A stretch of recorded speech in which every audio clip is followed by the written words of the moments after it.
on a quiet suburban street, the kind where the loudest sounds are usually kids' laughter and the hum of lawnmowers, a little girl vanished. The town of Maple Creek was suddenly plunged into a nightmare. The frantic search for 8-year-old Lily Carter would go on to consume the community and baffle police for years. Hundreds of volunteers scoured forests.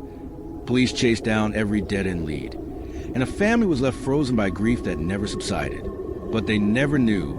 They couldn't have known that the answer to their most heartbreaking mystery was watching their every move, just feet away. The person responsible was hiding in plain sight, a monster disguised as a friend. You're watching Cold Case Secrets. Stick around, because the truth here comes from a clue nobody expected. Please subscribe, like, and comment where you're watching us from. Maple Creek was the picture-perfect town people moved to for peace. It was a place of manicured lawns, block parties, and the feeling that your kids were safe playing in the front yard. The Carter family, David, Sarah, and their daughter Lily were the heart of their block on Oakwood Drive. Lily was a spark of a child, all gap-toothed smiles and boundless energy. Her laughter was a soundtrack to their summer, a joyful noise echoing down the street as she mastered her bright pink jump rope on the driveway. She was a trusting kid who saw the good in everyone, waving cheerfully to every person who passed. One of those people was Arthur Harlan, a quiet, grandfatherly man in his late 60s who lived in the neat little house right next door. Mr. Harlan was a neighborhood fixture, known for his prize-winning roses and for baking cookies for the local children. He seemed lonely but harmless, a kind old man who always had a gentle smile for Lily. No one on Oakwood Drive had any reason to see him as anything but the perfect neighbor. But behind the friendly waves and the warm, sugary scent from his kitchen, a dark obsession was quietly taking root. It happened on a Tuesday evening in late July, as the sun began to dip below the horizon. Sarah Carter called out from the front porch, her voice warm and familiar. "Lily, dinner's ready." For the first time ever, there was no reply. The street was silent. On the driveway, Lily's pink jump rope lay tangled, abandoned mid-skip. That first flicker of annoyance quickly turned to unease, and then to raw panic.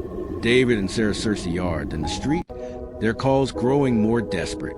Neighbors poured out of their homes, their faces etched with concern. One of them was Arthur Harlan. He stepped onto his porch, his expression a mask of paternal worry. "She'll turn up," he said, his voice unervingly calm. "Kids wander off.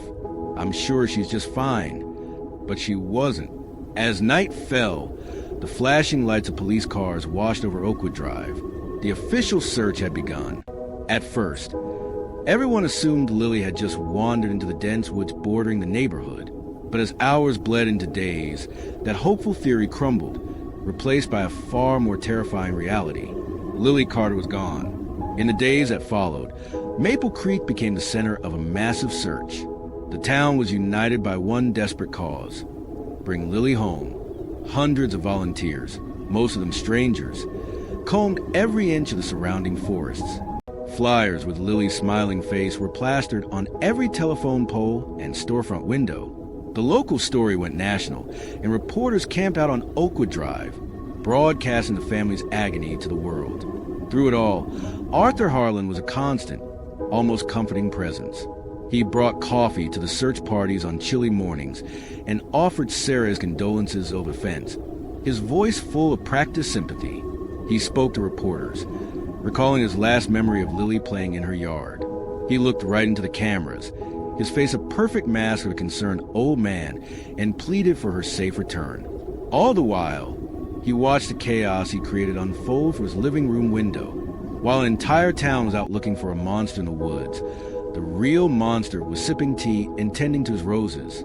Months melted into years. The search party stopped. The news crews left, and the flyers of Lily's face faded and tore in the wind. The case went cold, but for the Carters, time had stopped that July evening. Lily's bedroom remained untouched, a perfect time capsule of a childhood cut devastatingly short. A shadow of fear lingered over Maple Creek. Doors were locked a little tighter, and children were kept a little closer. The police had chased every lead to a dead end. They investigated drifters and questioned offenders in a 50-mile radius. They even drained a reservoir. Every neighbor on Oakwood Drive was interviewed multiple times. including Arthur Harlan. He was polite, cooperative, and seemed utterly heartbroken. His alibi was simple. He was home all evening, baking. He was quickly dismissed. He was just a nice old man next door. An anonymous tip about a neighbor doing some late-night digging around the time Lily vanished was logged, but it was one of dozens that couldn't be substantiated and led nowhere. For 8 long years, the secret remained buried just a few feet from where Lily's parents slept. 8 years after Lily vanished, a new detective was assigned to the Maple Creek Cold Case Unit. Detective Rossi was relentless and had a reputation for seeing things others missed. He started from scratch, rereading every page of the thick file, not for new evidence, but for a new perspective. One thing kept nagging at him: the proximity. How does a child just vanish from her own front yard without someone seeing something? He began to focus less on strangers and more on the people who were right there, the ones considered above suspicion. His eyes kept landing on one name: Arthur Harlan. The old man was still there, in the same house, his life seemingly unchanged. Rossi reread Harlan's original statements and noted the anonymous tip about the digging. It was flimsy, but it was a loose thread. He started quiet surveillance and dug into Harlan's past, but found nothing: no criminal record, no history of violence. Still, Rossi couldn't shake the feeling that something was deeply wrong. He decided to pay Mr. Harlan a visit, just for a chat. As they talked, Rossi noticed something unsettling. Harlan remembered too much. He recalled the exact color of Lily's shoes, the song she was humming, details no casual observer would likely hold on to for 8 years. His grief felt performed, his sympathy hollow. Detective Rossi's suspicion launched a new, covert phase of the investigation. A warrant was granted for a new search of Harlan's property, this time with forensic technology that wasn't available 8 years earlier. For 2 days, they found nothing. The house was immaculate. Then, in the back of a basement closet, an officer noticed the carpet felt loose behind a heavy shelf. He pulled it back, revealing the faint outline of a crudely hidden trapdoor. The team pried it open. The first thing their flashlights hit was a small, mud-caked sneaker. It was pink. Beneath the door was a small, soundproof room, a hidden chamber of horrors. It was where Arthur Harlan had kept Lily. When Harlan was brought in, he denied everything, sticking to his role as the kind, heartbroken neighbor. But Rossi knew his weak point.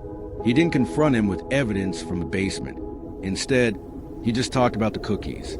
He asked Harlan how he made them, what the secret ingredient was. He talked about how much all the neighborhood kids, especially Lily, had loved them.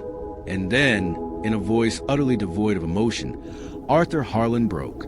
He confessed. He lured Lily into his house that evening with the promise of a fresh batch. The cookies weren't an act of kindness. They were bait. He said he'd always wanted a child of his own to keep him from being lonely. He admitted he kept her in the hidden room for several weeks before she died, and that he had buried her body in the foundation of his new garden shed, the same garden where he grew his prize-winning roses. He had been digging her grave on the very night the first search parties were formed. Arthur Harlan was sentenced to life in prison and died behind bars 4 years later. The discovery brought a horrifying close to the mystery that had haunted Maple Creek for nearly a decade. The town was forced to confront an unbearable truth. The monster they were looking for wasn't some faceless stranger in the shadows. He was the man next door, the one who smiled and waved, the one who brought them coffee while they searched a little girl he had already killed. Lily Carter's family finally had answers, but they would never have peace. The empty space she left on Oakwood Drive serves as a chilling reminder that evil can wear the most familiar face, and sometimes the most terrifying secrets are hidden right in plain sight. Thanks for watching Cold Case Secrets. Subscribe for more cases. Every file has a secret.